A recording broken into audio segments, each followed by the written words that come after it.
விருதுநகர் பாண்டிய நகர் பகுதியில் செயல்படும் காய்கறி சந்தையை செயல்பட விடாமல் நகராட்சி நிர்வாகம் தடுப்பதாக கூறி வியாபாரிகள் காய்கறிகளை சாலையில் கொட்டி மறியல் போராட்டத்தில் ஈடுபட்டு வருகின்றனர். இதுகுறித்த கூடுதல் தகவல்களை நமது செய்தியாளர் ஜெயராமிடம் கேட்கலாம். ஜெயராம், காய்கறி சந்தையை செயல்பட விடாமல் நகராட்சி நிர்வாகம் தடுப்பதாக புகார் எழுந்திருக்கிறது. இது குறித்த முழு விவரம் என்ன?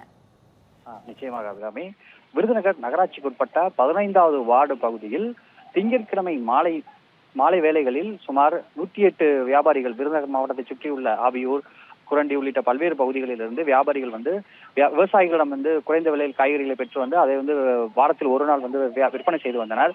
கடந்த 1.5 வருடங்களாக இந்த காய்கறி சந்தையானது திங்கட்கிழமை மாலை வேலை மட்டும் செயல்பட்டு வருகிறது.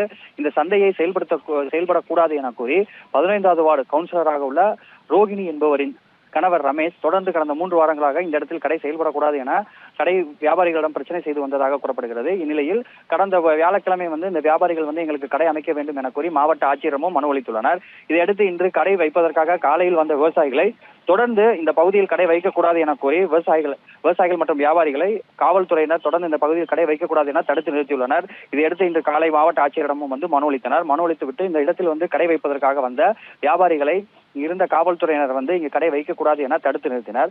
இதனால் ஆத்திரமடைந்த வியாபாரிகள் மற்றும் விவசாயிகள் கவுன்சிலர், இந்த 15வது வார்டு கவுன்சிலரிடம் நேரடியாக முறையிட்டு அனுமதி கேட்பதற்காக சென்றுள்ளனர். சென்ற பொழுது அங்கு பேச்சுவார்த்தையின் பொழுது கவுன்சிலரின் கணவர் ரமேஷ் என்பவர் இவர்களை தெருநாய்க்கள், உங்களுக்கு அனுமதி கிடையாது என ஒருமையில் பேசியதாகவும் கூறப்படுகிறது. இதனால் ஆத்திரமடைந்த விவசாயிகள் மற்றும் வியாபாரிகள் விருதுநகரிலிருந்து மல்லாங்கநாடு செல்லும் சாலையில் காய்கறிகளை தரையில் கொட்டி சாலை மறியலில் ஈடுபட்டு வருகின்றனர். இதன் காரணமாக சுமார் அரை மணி நேரத்திற்கு மேலாக போக்குவரத்து பாதிக்கப்பட்டுள்ளது. இதையடுத்து இது குறித்து தகவல் அறிந்த ஊரக காவல் நிலைய போலீசார் சாலை மறியலில் ஈடுபட்டுள்ள விவசாயிகள் மற்றும் வியாபாரிகளுடன் பேச்சுவார்த்தையில் ஈடுபட்டு வருகின்றனர். அபிராமி.